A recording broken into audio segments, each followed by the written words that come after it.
Hello, hello, hello. Welcome, everyone. Happy Friday. It's Friday, and this is the hour that we come together for conversations of diversity, equity, inclusion, belonging, justice, all the things, right? And we intersect those conversations with leadership and business. You have joined Intentional Conversations VodCast, and I am Dr. Nika White, your host. I am the founder and lead principal consultant for NWC, Nika White Consulting. So shout out to the NWC team that works tirelessly every single week to bring this virtual production experience to each of you, our friends, and the broader community, just so that we can learn with and from each other and deepen our knowledge and understanding of all things diversity, equity, and inclusion, leadership, and business. And we know that you could spend this hour doing so many different things, but the fact that you are here with us really means a lot. So we are grateful. Thank you. Thank you. Please go to the chat and let us know where you are joining the conversation from today. It is always a treat for us to see the different geographies that are represented, not only just in the US, but even outside of the US. So yes, go to the chat, let us know all those places and spaces that you're occupying this morning. I will tell you, I am not in my natural city this morning. I am based in Greenville, South Carolina, but today I am actually joining this conversation from Phoenix, Arizona, and I am so glad to be with you today. I also want to shout out the LinkedIn Live participants. I know that many of you who join our show and are part of our community, you actually will join us through LinkedIn Live. And we're grateful in whatever capacity in which you find a way to be connected to our community, and we value that. If you are interested in having this community to connect with you beyond this hour of time, then I invite you to share into the comment section, into the chat, your LinkedIn information.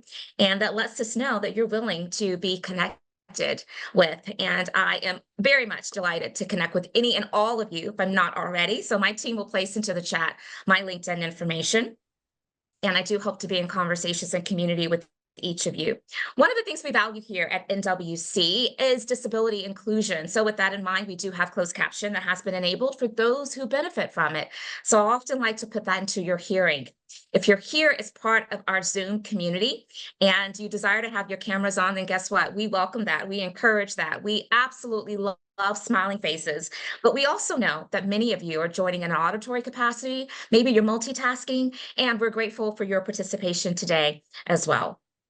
Okay, once again, happy Friday. If you're just joining us, you've joined Intentional Conversations VodCast, and we have a great show that has been prepared for you today. So I hope you enjoy.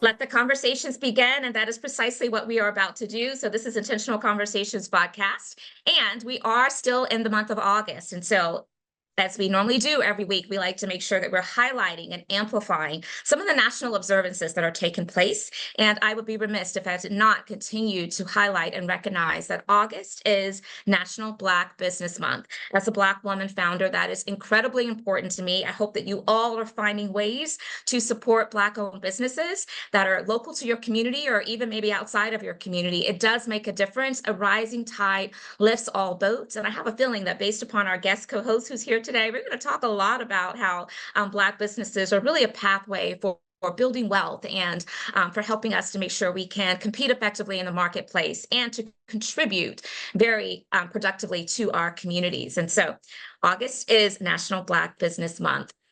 August is also known as Black August because it is Black Philanthropy Month. And so I've been taking an opportunity to share with my community that my husband and I have a foundation, Carlo and Nika White Foundation, and we're doing an event that is in honor of Black Philanthropy Month. It's called an Ode to Black Philanthropy. My team will drop all of the details into the chat because even if you're not in our local area, you have the opportunity to participate by bidding in our silent auction, learning about all the different ways in which we show up for our community. And I would love for you to just make sure that you're amplifying, again, this message of Black philanthropy. This is an interactive dinner experience, and I hope that you will find some way to support all of the local BIPOC organizations, nonprofit organizations in your local communities. Also want to let you know that I've been teasing you for so many weeks, but the tease now is no longer because LinkedIn Learning course number 4 has been released. And I can share with you the title. It is Addressing Hate Speech in the Workplace. It released earlier this week, and we've already had some really good feedback. And I'm so excited for this course. It could not have come at a better time. We know that we live in a society right now where being upskilled around civil discourse is really important. We have to make sure that we're naming the hard things, having the hard conversations, sharing our perspectives and our opinions very authentically, but that we know the difference between hate speech and free speech. And that's important right now. So check out that course. My team will drop the information into the chat. And I hope that you will also share this out with others in your network that you believe will gain value from being exposed to that content. Now, if you've been enjoying Intentional Conversations VodCast and you like the live experience, you like the content, but you also know that maybe sometimes you can't be physically here during this hour to experience it live, but you want the content on the go. You can do so because for years now, we have had the Intentional Conversation show available in podcast capacity as well, wherever you like to get your podcast content. And so maybe that's you, maybe that's someone that you know, and I want you to just spread the word. Let folks know if you can't make it during this hour live, not to worry. You can catch the replays if you like the visuals with it, or you can find Intentional Conversations on all of the podcast platforms. Now, this is a point in time where I give you a little bit of what you have to look forward to in the upcoming months. And I will tell you that rounding out the month of August, we have Shalmina Abji, and that's going to be a really rich conversation. I cannot wait for you to hear from her. She and I have already connected, gotten familiar with each other, and I will tell you that you do not want to miss August 30th. So make sure you mark your calendars and you join us for that Intentional Conversations. And then kicking off the month of September, my friend Uruel DeRowan is actually going to be our guest co-host, and we have lots to share in that conversation as well. We've supported each other in a number of ways through her platforms, and so she has a chance now to support NWC, and I look forward to her being a part of our podcast community. Now, I'm at the point where we are about to transition to engage in today's intentional conversation with my guest co-host, Susanne Mariga. But before I do so, you know, if you've been here with us before, that it's critically important for me, for you all to understand the accolades, the credentials, the experiences in which our guest co-hosts show up to the conversation with. And I do that by sharing their formal bio. So today will be no different. Susanne Mariga is a CPA and fractional CFO, specializing in high net worth strategies for 7- and 8-figure entrepreneurs using the Profit First system, which we'll learn all about today, I'm sure. Susanne is the CEO of the Mariga Group, which is Goldman Sachs 10,000 Small Business, the 2021 Profit First Professional Firm of the Year, and a recipient of the 2011 Houston Minority Supplier Development E10 Award. And she is joining the conversation today from Houston.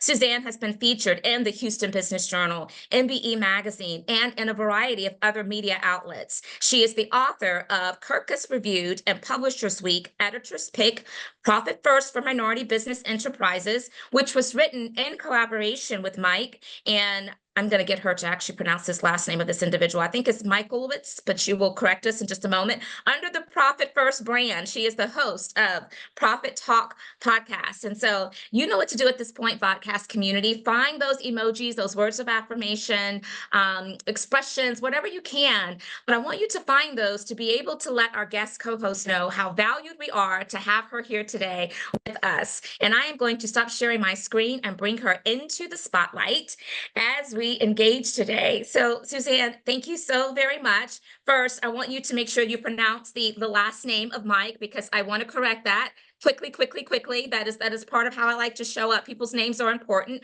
So please do that. And then after you did that, I'm going to present our first question, which is tradition here at the Intentional Conversations VodCast. So his name is Mike Michalowicz, and he's actually the author of this book here, Profit First, for just Profit First, the main book here. So Mike Michalowicz. It's fantastic. Thank you so much for that. Y'all know names are so important to me, so I had to backtrack on that. Now, before I release you to greet this audience in your own way, Susanne, one of the things that we do here that's tradition is we ask our guest co-hosts to share with our community something that we would not know about you from hearing your bio, which we've just done, or from looking at your LinkedIn profile. So welcome, welcome. And I'm so glad you're here, and share with us a little bit more insight into who Susanne is. So, I love the fact that your podcast is called Intentional Conversations. And I'll talk about something that I do intentionally that you guys will probably not be aware of. And that is every quarter taking a personal retreat. Mm, And this year it has been the Catalina Mountains. Dr. White, you say that you're in Phoenix. I just got back from yes. Tucson in the Catalina Okay. Mountains. Hopefully you didn't get hit by some of the monsoons that are out there. They're beautiful, but they are very, very hard to the hair. Yes. Well, But last night was great, I have to say, but yes, but the sister locks protected me, so I was good. that is good. But I take a personal quarterly retreat, and literally what I do is I eat, I pray, and I do yoga. And it sets my intentions for the next quarter of what I want to accomplish, what I want to do in my life. And it's literally just a time to sit with God and really come into that desire of what do I want to be in this next quarter of my life. I so love that. I love that for you. And I love that for us, because hearing it perhaps is now inspiring us to lean into ways in which we can be equally intentional about centering ourselves and being reflective about what we want and where do we want to go and how do we accomplish that. I too am here on somewhat of a retreat. It's more of a girls' weekend. I'm a part of a brain trust group, and a group of us are just, coming together. We're from all over the country. And we're just spending time really pouring into each other, and so I'm definitely in that relaxed mode, and I'm looking forward to seeing what can come if we can just be still, right? And focus on how can we better ourselves, and that's all about what well-being and self-care is. And so thank you for sharing that. Now, I want to jump into your background, because this community is probably maybe somewhat curious about the pathway and the journey and the history of today's guest co-host. Maybe it's a little different from some of our traditional guests that we have on, that are very specifically in, the space of diversity, equity, and inclusion, either directly or indirectly. So some may question, why is Suzanne's background directly connected to DEI? How is it connected? And it very much is. And I want to just kind of start with getting you to share about First Step as a company, and why this is something that you have attached yourself to as being really important as part of your platform and your value systems. Well, first of all, this is an amazing time for us as people of color to really pivot our legacies, really, as what this is. And I'm so excited of being part of this movement. I'm just like Dr. White mentioned earlier, I'm a CPA by background, I'm a fractional CFO. So I work with 7, 8 bigger companies to help them achieve their profitability goals. And, it was interesting because, I think that my background was a little bit different. Yes, it's the traditional accounting education, but what some people don't know is I actually started at the age of 14. My dad was a CPA and he had his own firm. And he hired me at the age of 14, saved money on daycare, right? Because 14-year-olds can't go into daycare. But he hired me to be his bookkeeper for his firm. And so literally what it did was it gave me that chance to look at businesses under the hood, see how they operated, learn to do their accounting. And literally by the time I got to college, I remember taking the exams and I was like, "Oh my gosh, this is so easy. I mean, I already know this." And that Malcolm Gladwell says that it takes about 10,000 hours to be an expert. So imagine being an expert by the time you're 24. Like everybody's getting out of school and you're already an expert. Like I passed my CPA exam first time around. Only 4% in the country do that. And and that's the gift that we give our children, right? Is when we not just give them money, but we give them our experience, we give them our talents, we give them our knowledge. And so, just having that leeway was very instrumental to me. So that's one of the reasons why I'm very extremely excited about what I do is one, it doesn't just change our lives, it changes our Yes. families' lives for generations to come. So I'm so excited. I remember when I graduated from college, on my mom's side, my mom is from North Carolina. I know a few of you guys are from North Carolina. And I was the first person in her family legacy to graduate from college. And I remember like all my aunts came down and they were so excited about, Suzanne graduating from college at Ohio State. You would have thought I like graduated from Harvard or something. It was like this big woman hug, just being surrounded, like I can't breathe. They were just so excited. And, and what that did was it allowed me to change my family legacy for my children. And so this is very important work that we're doing, and I'm so excited about it. Yeah, I love the fact that you brought the legacy to the conversation because I think that's so key. What we are exposed to, we then can believe it to be true for our lives. We can have it in our consideration set. And so I love the fact that your dad exposed you at such a young age, and it's now had a ripple effect of how you've shown up for so many others that are in your network and beyond. And I think that is something that we all can learn from, right? Not all communities are exposed to different practices and different philosophies that allows them to put themselves necessarily on a path of financial freedom. And so I think that we owe it to ourselves and our communities to make sure that once we get it, we get it back out to others, right? And shout out to all of the minority CPAs. I will tell you that population is not extremely large. It is growing, but it's not extremely large. And so I think that they deserve to get their flowers right now for really standing in the stead and helping to inspire the next generation of also considering finance as part of maybe their career trajectory. So I love all that you've shared. So let's talk about some of the key strategies that entrepreneurs should implement to make their businesses more resilient, especially during economic downturns or recessions.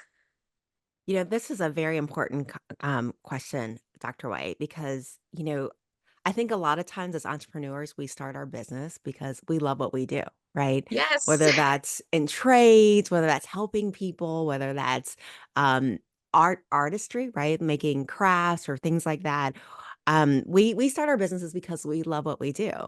And we love what we do so much that we probably would do it for free, right? If somebody came and said, "Hey, I just have a question," most of us would go, "Okay, I have the answer because I've been doing this for years."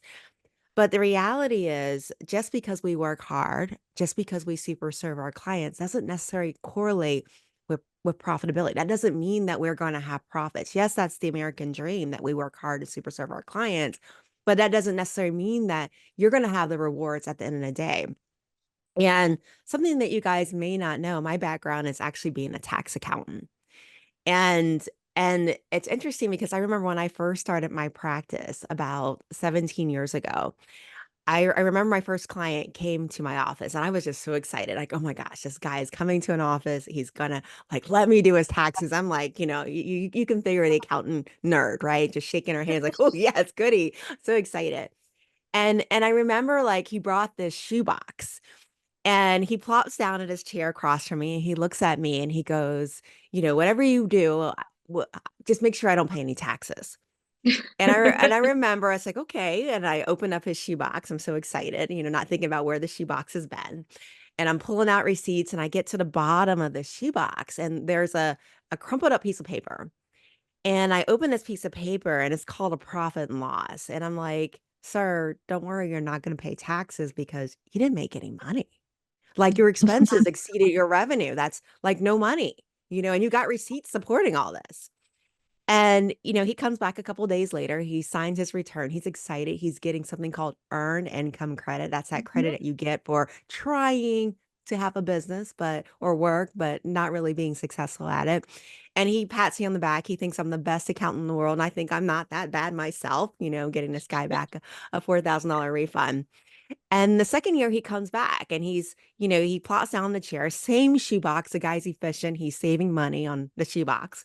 Apparently not buying shoes, can't afford it. But he brings the same shoebox and he goes, whatever magic you did last year, do it again this year.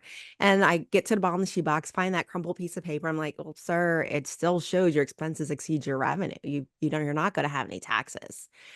And and he comes back a couple of days later. He's happy. He's getting this earned income credit. And then the third year he comes back.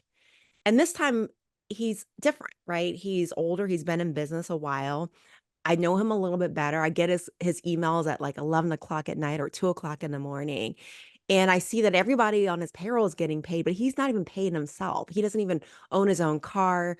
He doesn't own his own house. He's financing everything. His debt is going out of the wazoo. And he still has the nerve to say, whatever you do, I don't want to pay any taxes. But this time I look at him, I'm like, you know what, sir, I'm going to retire one day, you know, and I'd like for you to be able to retire too one day. But this is not just about taxes. This is about also having fruit of your labor. This is about building for your retirement. This is about being able to send your kids to college. And this is not funny anymore. And so when I actually got a chance to meet Mike Michalowicz and learn about this profit first methodology, I was like, oh my gosh, this is going to change the world. Because literally, as entrepreneurs, we need to take our profit first. You know, our actions need to be intentional and we need to be creating profitability in our businesses because it's not just about us. Because the reality is, while we're spending those long hours working and toiling, you know, our family is sacrificing. They don't get to spend time with us, they don't get to see us. And so it's important that our businesses are successful. And the only way to create profit is by creating profit, creating actions in everything that we do. And and so I am a diehard believer of profit first. And Dr. White, I can tell them a little bit about what profit first is. If Yes, no, there's absolutely. Go for it. Yeah. so Yeah, profit. I want to pause here for a quick second before we go into that because I feel like all that you just shared is so rich. I just want to take a moment for us to pause and take it in. So first and foremost, our businesses, they should not be a hobby. They are our businesses. If you desire for it to be a hobby, then let's quickly name that and make sure that we're operating accordingly, right? Revenue is not profit. So I know you're going to go much deeper into that as we talk about profit first. It's amazing to me how many people do not understand their P&Ls. And you're so right. I see it as well, Suzanne, where people often, especially a lot of minorities, because we haven't had maybe a model to show us, the way. But a lot of minority-owned firms will go into business because, as you mentioned, they love their craft. They have great skill sets around their trade, but they don't necessarily have the business acumen to be able to grow a business, scale a business, build the capacity to do all of the things that create sustainable businesses. And so there's something to be said for how are we upskilling people that are great at their craft, that want to see entrepreneurship as a way of building wealth. Just recently we had Ty Christensen on the show, and she talked a lot about home ownership and some of the challenges there with a lot of minority communities. And she expressed that home ownership is one of the great ways to set a foundation of being able to build that wealth. Well, so is entrepreneurship, right? If you do it right, if you do it right. And so I'm loving this conversation. I just wanted to highlight what was coming up for me as you were sharing. Now, yes, definitely tell us all about Profit First. What is that? Absolutely. And I love profit first. I mean, that has been a game changer for many of my clients, for my business, for my life, really. And it's interesting because, you know, one of the things that people don't realize is that our businesses are set up to fail from the beginning. I mean, if you look at the statistics, the Bureau of Labor Statistics tells us that 18% of small businesses will fail within the first year. Mhm. 50% will Yeah. fail after 5 years, and Yes. 65% will have failed by their 10th year in business. So the odds are against us as business owners. So if you've ever felt like you've struggled to make payroll, if you've ever wondered how you're going to make ends meet, you know, you're not alone in this journey. Nobody may be talking about it. They may be driving a nice luxury vehicle, but the struggle is real. Struggle is And real. the struggle is real. And the reason why is because we are biologically and psychologically wired to build businesses that fail, literally. And Mhm. what I mean is that, you know, in school we're taught this lovely accounting equation, and you guys probably already know it. Revenue minus expenses equals profit, right? And I love this equation. I mean, I went to school for that equation. I passed the CPA exam because I could algebraically solve for that equation in just about any way. But the problem with that equation is it teaches our entrepreneurs, you know, focus on sales, right? Drive revenue. You guys have heard it. Drop your prices if you need to, but whatever you do, make that sale. And then there's expenses, right? We're taught, you know, pay your bills, pay them on time, be good stewards to our community. And then there's this push to get access to capital loans. You know, many of you guys have probably heard or been told that the reason why you're not profitable is because you don't have access to capital. You know, I know that's a big rumor that's out there. But the reality is, most business owners, they look at this equation, they focus on sales, they focus on revenue, they drop their prices if they need to. They want to shoot for that 7 and 8 figure business. And I work with a lot of them. So I see that because they go, oh, this is a big deal. Then they pay their bills on time. But the reality is for most of them, it never ends up being anything worth getting excited about, right? Because we Yeah. talked about earlier, 65% of small businesses fail. And and it's interesting because the average profitability on $1 million business, this is going to be a jaw dropper for you guys that are listening, it's 5%.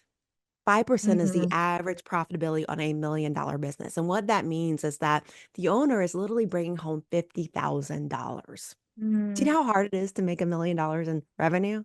I know when we Mhm. crossed that level, I was like, oh my gosh, it was hard work, Yes, it was some real hustle absolutely. there. And to bring home $50,000, most of you can make more than that in a job, a Yeah. W-2 job. And that's why these business owners close their doors because they realize they can make more in a W-2 job. And that's why they become an SBA statistic. So first of all, there are psychological reasons. Like literally the whole accounting system is set up to cause business owners to fail. Um, and then there's Parkinson's law, right? Parkinson's law teaches us that work expands to fill the time available. So that means if you're given 2 weeks to finish a project, it's going to take you 2 weeks to finish that project. If you're given a day to finish that project, it's going to take you a day to finish that project. And entrepreneurship works the same way. Parkinson's law impacts a lot of different things. When money is flowing, when cash is plenty, I'll say during the COVID time, Yeah. PPP loans, EIDL, Mhm. right? My entrepreneurs were asking me questions like, Suzanne, can I expand into that new office space? I feel like this is going to be my year. This is the year I'm going to outgrow my current location. Or, Suzanne, what about that corporate car? I heard someplace on TikTok that I can get a $25,000 tax deduction if I just buy this 6,000 pound gas guzzler. And it's interesting because when the opposite happens, when money is tight, right? When money is not flowing, the questions Mhm. become, Suzanne, what expenses should I cut right now? Because right now I'm just struggling to make it through this time. Or how can I gracefully let go of some of my people? Because right now I'm struggling to make payroll and the sales just aren't there. And the questions are different because the cash availability is different, right? Yeah. And what's happening is these entrepreneurs are being influenced unbeknownst by something called Parkinson's law, right? That supply and demand. Us as humans, we're efficient. The more there is of something, the more we're going to use of it. And so what Profit First does is it works with our natural human tendencies. It realizes that we as humans are efficient. The more money you give us, the more we're going to spend of it. Yeah. And so what happens in Yeah. Profit First is we're going to set up bank accounts, and these bank accounts are going to be based upon how we prioritize our money. So one of the first things we're going to set up is we're going to set up a bank account for the profit called Profit. And what's going to happen is throughout the month, money is collected into one bank account, and I call that the income account. And then twice a month, you're going to allocate to different bank accounts. So you're going to allocate to a profit account, and that literally is your profit. So your profit on day one. Money goes in that profit account. If you don't touch Yeah. it, that is your profit. You're already beating the SBA statistics. Your profit on day one. The next bank account that you're going to fund is your owner's pay. I can't tell you how many times I meet entrepreneurs and I go, how much I did you know. pay yourself? And they go, I didn't No. pay Mm. myself anything, right? Or or they're like, they've been paying themselves the same amount every year for the last 10 years, 100 grand. That was a Yes. big deal when they hit it. And so they Yes. stayed with that level, Stay even though there. revenue increased, right? Yeah. And and the reality is, when I ask them who's your most valued player, they'll say Johnny, Susie, or Mike, but they won't say themselves. And I'm like, if it wasn't for you having started that business, it wouldn't exist today. Yeah. And so as an entrepreneur, you deserve a fair shake. And so you deserve a fair salary. And so you should pay yourself based upon the performance of your business. So one of the bank accounts that we are going to intentionally fund is going to be your owner's pay account. The next Mm. account that we're going to fund is going to be your tax account because if you're driving the Bugatti, you're filling that profit account, you're paying owner's pay. No matter how great of a tax accountant you are going to have a tax obligation, okay? Because we don't want to be like my first guy with earned income credit. And so we're going to put away money as we go throughout the year into this tax bank account. Now, hopefully we don't use all of it, but at least we have it reserved just in case because you're going to be meeting with your accountant quarterly, hopefully, and you're going to be talking about tax strategy and estimated taxes. And then the last bank account that you're going to create is going to be your operating expense account, which I like to call your OPEX account. And that Mhm. account is literally what you're going to use to pay your bill. So this is the account that you're going to look at and you go, can I afford to upgrade into that new office space? Can I afford to bring on that new employee? Can I afford to buy that new computer? And so what's happened is you've created an illusion of scarcity, right? You have used Parkinson's law to your advantage and you have created intentional profitability literally by allocating a percentage of your collections into these bank accounts. I so love that you brought the psychology aspect into this, and have introduced probably to some the Parkinson's law, because the way that you just explained it was very much in layman's terms, and I think that we can get it. And I'm all about practicality, so I want to make sure that we capture all of those different accounts: income, profit, tax, owner's pay, and then operating expenses. Right? Or did You I get got all it. of them? You got it, Okay. Dr. Way. That's why you That got the is DR. that is really, really rich, and it resonates with me so much of what you're sharing. I have spent a lot of time working with a lot of small minority business owners. One of my previous roles before I launched my business was working as VP of DEI in a large chamber in South Carolina.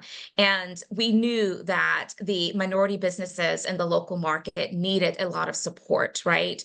They were not growing and building, and we noticed that decades after decades, the job creation was 2.5%, and no, 2.5 individuals per each of those organizations, and that was staying the same, which means they're not growing. So something is wrong. So we have to really dig deep to understand what those challenges were.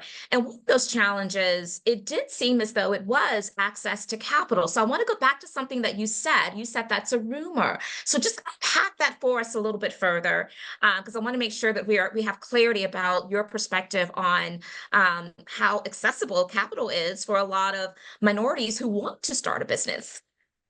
That's the illusion out there. That's the rumor that, and that's what we're taught in school, that we have to Yeah. have access to capital in order to grow our businesses, and the theory is spend money you don't have today so that you can incur expenses so that you can increase your revenue. That's the theory. And my question is, how many of you, even if you have a small business, how many of you have actually increased revenue due to an investment of loan proceeds only to find that you still don't have excess cash flow because now you're Mm, actually servicing those loans, you're paying off those loans, and some of those monthly payments are large, right? And so you yeah. actually need to borrow again for your next expansion. And what happens is it ends up being a vicious cycle. And so unless you have a process in place to create profitability, right? You will From day always one. be in this cycle. Yeah. Yeah, absolutely. Absolutely. So in this, but I do want to stay here for just a second, because certainly revenue is needed in order to be able to operate a business. And so a lot of times there are individuals that may not look like us that have the privilege and luxury of maybe having family members that will provide that seed capital for them to be able to get started. My situation was such to where my husband was already an established, business entrepreneur. So when I decided to take that leap and, put my exit strategy into play, we didn't need for my business to make, money immediately. And so I had that cushion, I had that runway of being able to really build the foundation. And so I share all of that to really just get at the heart of, there are some people who are sitting back and they're hearing you and they're very curious, but they're saying, okay, so I need supplies, I need to be able to live. And so let's say day one I'm not able to be completely profitable. Does that mean that the cards are out for me to even consider entrepreneurship? And what would you say to that, Susanne? Absolutely not. The cards are not out for anyone that wants to be an entrepreneur. I think, first of all, it's being wise about timing of when you start the business, like how far Sure. you go into it. For some people, it's starting it as a side hustle. And there is Yeah. nothing wrong with starting it as a side hustle, meaning that, yes, I have my regular 9 to 5 and I take a few clients in the evening and on the weekend, right? Yeah. And again, I'm testing concept, I'm getting proof of concept, I'm testing to see what the market is out there and eventually I can launch full time into this, but I'm just testing proof of concept because what you Mhm. don't want to do is start with your ankles already cut, because then you're constantly having to repay this loan. And that's a huge drain on your cash, which is going to affect your ability to scale eventually. And Mhm. so, be honest about where you are. Also, what type of business are you in, right? There's a big difference between saying I'm going to be a bracelet manufacturer, right? And Yeah. sell at the market on Saturdays versus, you know, being maybe a high dollar consultant, right? Those are going to produce different margins, right? How many bracelets do I need to sell in order to be able to support myself versus how many clients do I need to have in a consulting role? So looking at what type of business am I starting? Is this a business that I can scale? And logically run the numbers. Can I scale this easily? Does this produce enough gross margins that would allow me to be able to support myself? And so choosing your business also becomes very important, as well as the timing. Yeah, no, that's really good. What kind of business do you want to go into? So I'm going to be shifting momentarily to take some questions from our audience. So if you have any, make sure you start thinking about what curiosities are surfacing, and then we will give you a chance to present your questions live if you desire. We do that because if you're part of our Zoom community, we ask that you use the raise hand feature that lets us know that we can call on you, invite you to unmute yourself, and if your camera's on, I will add you to the spotlight. If not, then you certainly can just share into the chat whatever questions are coming up. If you're on LinkedIn Live, we have not forgotten about you. Go to the comment section. My team is watching that closely and bringing those over into the Zoom chat as well. So while you're percolating on that, I want to go to the next question. And I just want to emphasize that I don't want anyone to walk away from this conversation thinking that we all are on this path where we have to have a goal of building this big enterprise. I think that people enter entrepreneurship for different reasons. And I think it's important for us to acknowledge that. I think that some enter it with the ideology of being able to have it as a wealth generator. They just don't know how to do it. So I think it's important that we're bringing a lot of this, education to the conversation. But what about those lifestyle businesses, right? There's nothing wrong with being able to pay yourself, be self-employed, have the freedom that you desire. And so I just wanted to also kind of acknowledge that. Any thoughts from your end, Susanne? I think you're absolutely right. And that's important because the strategy is going to be different depending on the type Yes, of business that you want. I have seen small businesses that are maybe $500,000 in revenue produce as much profit as a right. multi seven figure business, right? We talk about the SBA statistics already about the 5% Mhm. profitability.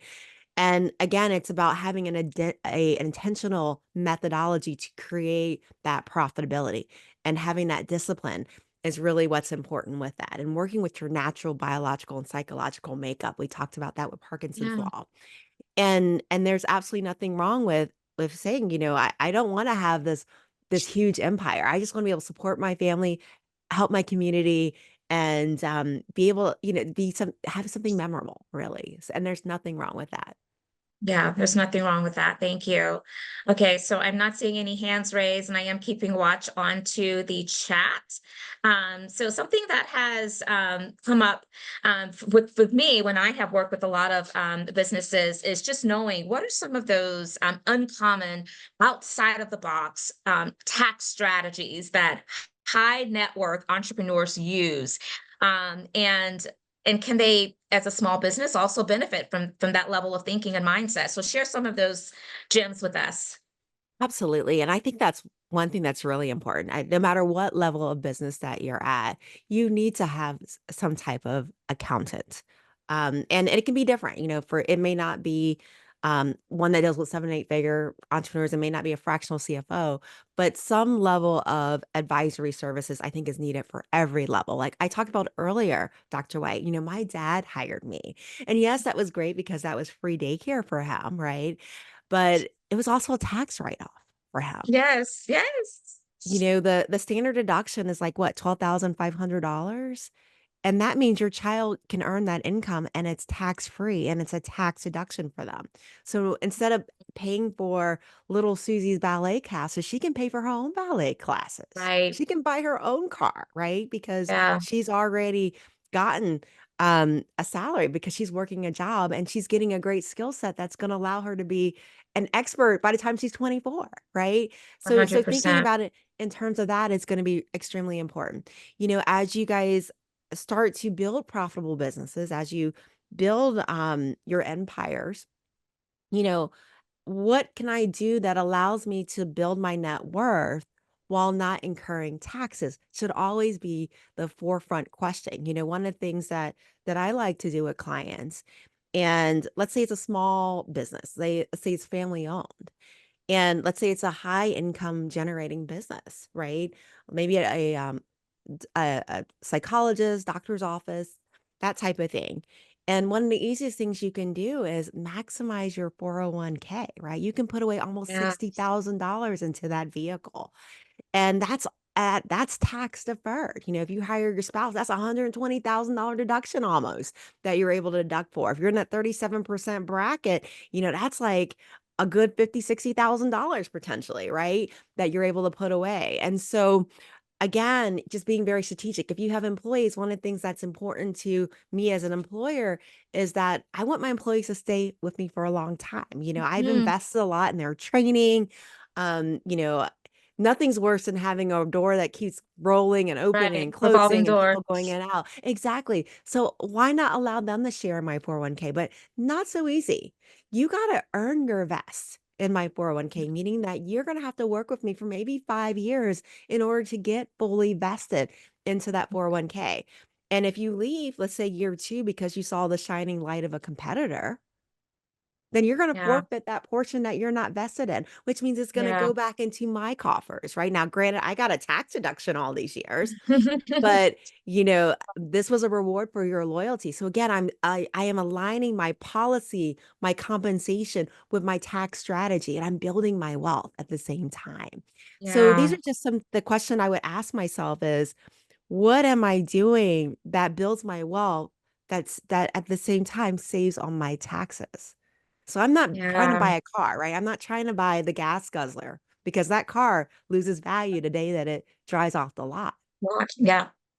Yeah, this is really, really, really rich. And what's coming up for me is that not all, CPAs, CFOs, tax strategists are created equal. You really need to make sure you're doing your homework, you're asking the right questions, you're vetting those partners or potential partners that you're looking to align with very carefully.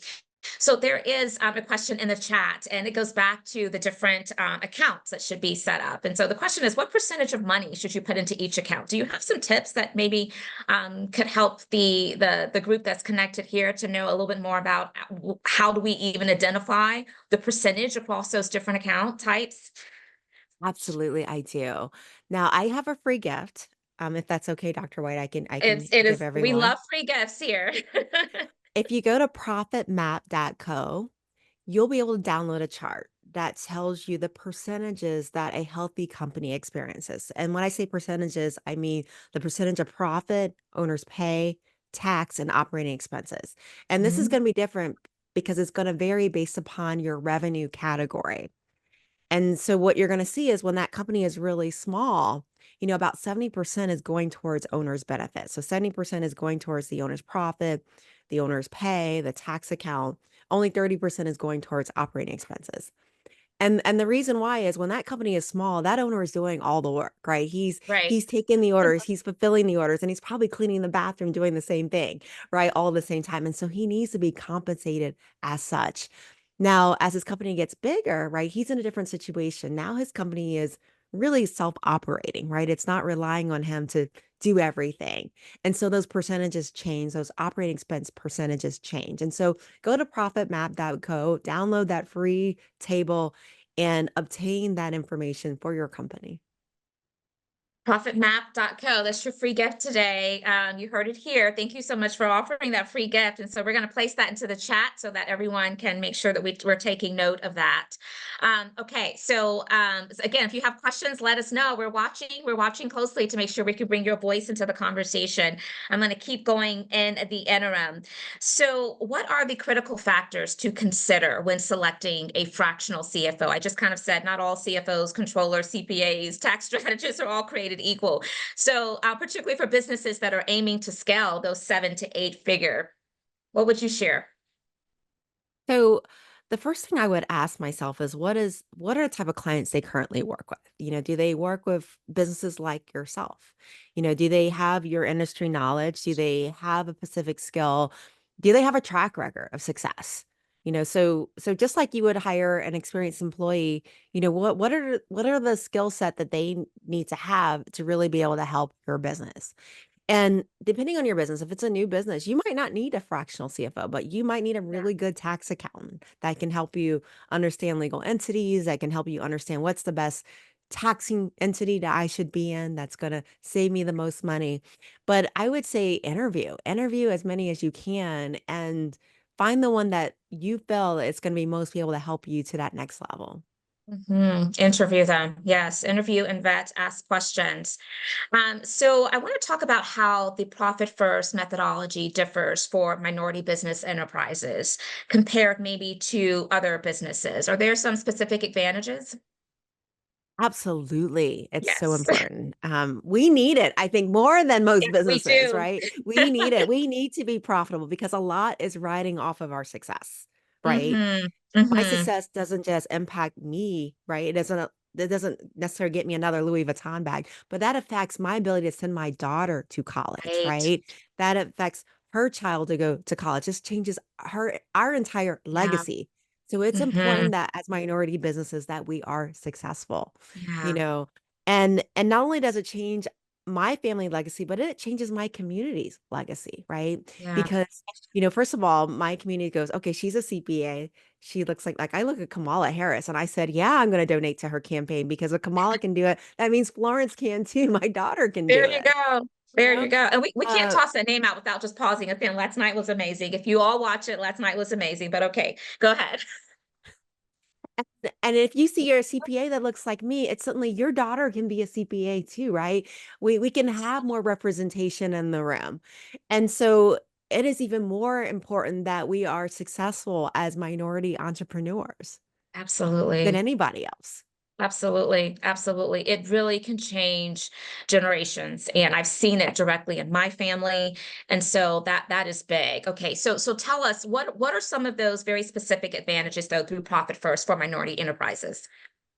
So specifically, and this gets more into the details of actually, once we're working through it, because, in terms of like implementing profit first, there's that initial structuring of the bank accounts and making deposits into the bank accounts. But a lot of times, there's government contracting, right? Yep. That we can get into. But the reality is, not all contracts are good contracts, right? We've So seen true. $50 million contracts, companies run at a $1 million loss, right? And just Mhm. because it's $1 million contract, and I think a lot of times as minority, um, we see $1 million, we go, oh, that's a lot of Right. money. If I That's can why I just keep said revenue is not 5%. profit. Exactly. And so it's about understanding, okay, this is how much revenue this is going to earn, but this is my cost of services. This is my cost of goods sold. This is my gross margins. And should I be even betting on this contract or should I just say no bid? I'll tell you this, one of my favorite Yeah. responses to contracts was no bid. There. And so understanding your business through the profit first method is extremely important to go, okay, is this a good contract? Is this a good business, right? A lot of times I see, I think that as women of color, as minority businesses, a lot of times we're multi-talented, and we have multiple interests in businesses. But, there's something called the Pareto principle. And what the Pareto principle means is there's 80/20. That means that 20% of your activities is producing 80% of your outcome. And if you're focusing on the 80% of your activities that's producing just 20% of your profit, you're wasting a whole lot of time. But not only a Yeah. whole lot of time, but a whole lot of energy and a whole lot of passion because you're probably like chasing after employees and doing everything versus focusing really on your zone of genius. So, in terms of profit first being for minority owned businesses, yes, it definitely is because it allows us to change the world really that we live in. Yeah, there's something empowering about being able to respond with no bid. It really is. And so I love that you brought that to the conversation. Um, okay, so let's go to the next thing. And you referenced a moment ago about government contracting. And so I want us to talk a little bit about some of the common pitfalls that businesses encounter when expanding into government contracting. I mean, of course, you said maybe not really fully knowing what type of expenses on your end, then you actually end up losing on the back end. But what are some other things that you can share with us relevant to some common pitfalls? Right. So first of all, just like I mentioned earlier with our conversation, Dr. White, it's understanding what your costs are, right? What are your Yes. costs to really bring your services to market? And not only that, but costs they vary, right? As you get more volume, your variable costs increase, right? Your fixed costs might increase because you might find that you actually outgrow your current location and you need an even bigger location, right? So even costs are not steady. So really working with an accountant to figure out what is my cost, I think is extremely important with that. I think the next thing too is understanding the competitive nature of government Yes. contracts, right? And if you're in a lower end type of service or commoditized services, and I hate to use that, but the reality is there are some services that are more competitive than others, right? Sure, For absolutely. example, the cleaning business, right? If you're a cleaner, right? Janitorial services, it can be very competitive. And so the closer you get to sole source, the closer you get to being the only one that can offer this service, it might mean that, for example, I told you only 4% of CPAs pass their CPA exam the first time around. And very few of them understand governmental accounting. It's a whole different animal once you get into GASB, right? Now you're getting into sole source. If you understand a software or you own a software that is not readily available that you've invented, right? Again, you're getting closer to sole source. So the closer you get to sole source, the Yeah. higher the margins are going to be associated with those contracts. So really, again, being strategic about what 20% of my activities produce 80% of my results. I love that word, Dr. White, intentional, right? Yeah, we have to be intentional. So make sure you are becoming the sole source. Yes, and I think that that also brings to mind where sometimes the starting point for businesses, particularly a lot of minority or women-owned businesses, to be able to um, build up capacity and scale has to do with aligning with other maybe tier one suppliers and having just a portion of that subcontract. And so don't forget about that as maybe a starting point. But ultimately, yes, we do want to make sure that we are providing services that it's not so oversaturated to where it becomes hard for you to get your piece of the pie. I think that's critical. I love success stories, and I imagine that you have tons of them that you can share through the work of Profit First System. So maybe can you share just one particular case study where a business has applied the Profit First model and it has significantly transformed their business into one that's profitable and thriving? Share that story with us. So I'm going to share one that I actually talk about in my book, Profit First for Minority Business Enterprises, and they are a dear couple to me. And I'm going to give a shout out to the Virgin Hair Fantasy. One of the best, the chef and the wig maker. You may have heard about them. They make some of the best wigs out there. And I love their story. Jane started her business because it was an unintentional start of a business. She actually wanted to create a wig for herself. She had alopecia and she wanted to create a wig, but they were just so expensive. And so she watched YouTube videos and she learned how to create wigs. And at the time, she was working at a shoe store on Madison Avenue. And one of her clients came in for shoes, and her client saw her wig and said, "Oh my gosh, this wig is beautiful." And she goes, "I want this wig. Like, can you sell me this wig that you're wearing?" And Jane is like, "You want to buy the wig I'm wearing? You should get your own." And the client was like, "You don't understand. I need that wig. I have cancer and I need that wig." And so Jane ended up selling that wig to her client, I think it was like $1,000, and that was the start of her wig business.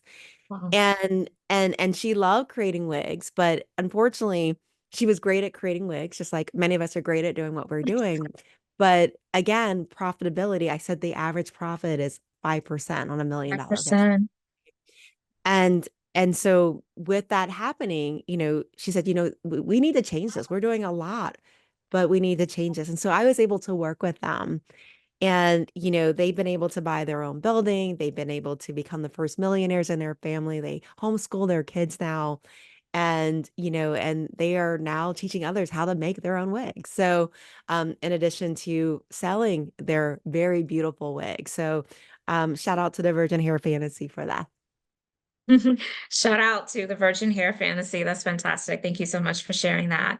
Okay, so we have maybe about 7 minutes left. I'm going to try to squeeze in a couple more questions, but I want to understand some of the biggest challenges that minority businesses face.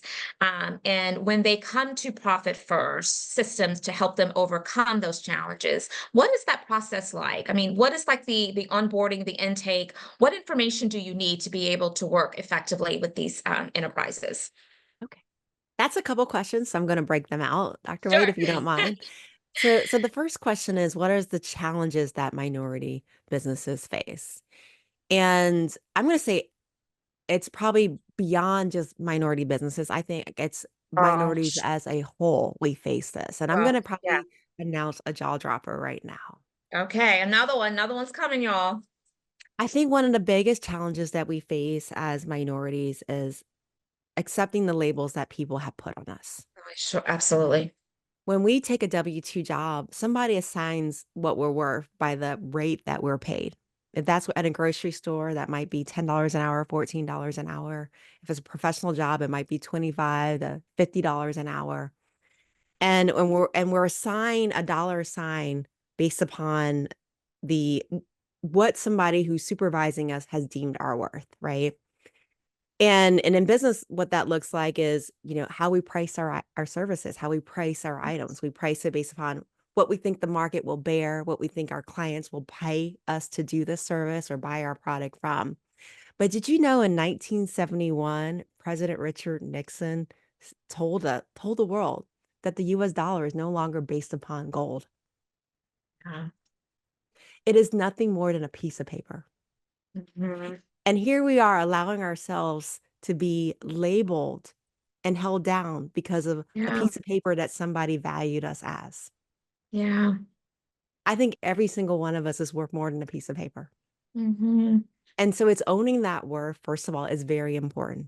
The dollar is not backed by gold. And when somebody says you're worth $10 versus 15 versus 50 versus 100, who has the right to say that you as a human being are worth 100 pieces of paper? So that's the first thing I want to bring out. We are worth more than a piece of paper that somebody has Yeah, assigned us to. worth more. Now, the next conversation is, what does it look like to implement profit first? And I'm going to be honest with you, everybody comes in looking different. Some people may have been in Mhm. business for quite a bit longer. They may have racked up some debt, right? They may be digging themselves out of a hole versus somebody that's just starting. And so, first of all, it starts with just taking an assessment of, where am I today, right? Where am I Yeah, today? And where do I want to go tomorrow? What do I want my life to look like tomorrow? And building that roadmap. So it's doing what we call a profit assessment of where you look today, where are you going tomorrow, and then creating that roadmap to get there. And so for some of my clients, it's literally, it's literally looking at their tax returns, if that's what they have in the beginning, right? Some of us is creating the accounting system to be able to track, what's our job profitability, where's our Pareto principle, where's our 80/20 that we need to be focusing on, right? right. And then really getting into the minutia. Is it a pricing issue? Is it a expense issue? Is it a labor issue? What is the issue? And really determining what that issue is and honing into that. And again, everybody's journey is going to be very different. Yeah. Yeah, no, we have very much appreciated the enlightenment from today's conversation. You've brought so much insight to a topic that I believe that many of us are now more educated on. So thank you so very much. I'm going to ask that we share Suzanne's book into the chat. We did share your LinkedIn information, but I hope you all will get the book. I hope that you will read it. You will see it as a resource. You will share it with others in your network. And I want to give you the final 2 moments or so, Suzanne, to close this out in a way that feels good to you. We've talked about a lot, but there's a lot more that we could socialize around. But what I want to get you to do is just share maybe one or two things that's coming up for you that we haven't been able to really fully spend some time on that you think is critically important and that you want to leave this audience with. So on the note of intentional conversations, I think that one of the most important things that we can do for ourselves is figuring out what is our why. Like Simon Sinek talks about the why. Yes. Why am I doing this? What is the outcome that I want to have? Versus, getting stuck in that every day and getting busy, that busyness, that hustle, right? Start with Yeah. why. Start with why. And then once we know our why, what is it that we want to accomplish? Then creating the outcomes, then creating the processes and the how to get to the why. Yeah. Start with the why. Yes, you mentioned Simon Sinek. That is a great note to end on. Start with the why. The why impacts so much of everything else. Thank you so very much for sharing your time, your wisdom, your insight with our podcast community today. I hope that you all will follow Susanne. I hope that you will get her book. And I hope that you all have a great, healthy, safe weekend. And we hope to see you back next week for another episode of Intentional Conversations VodCast. Thank you all so much for joining us today. Thank you.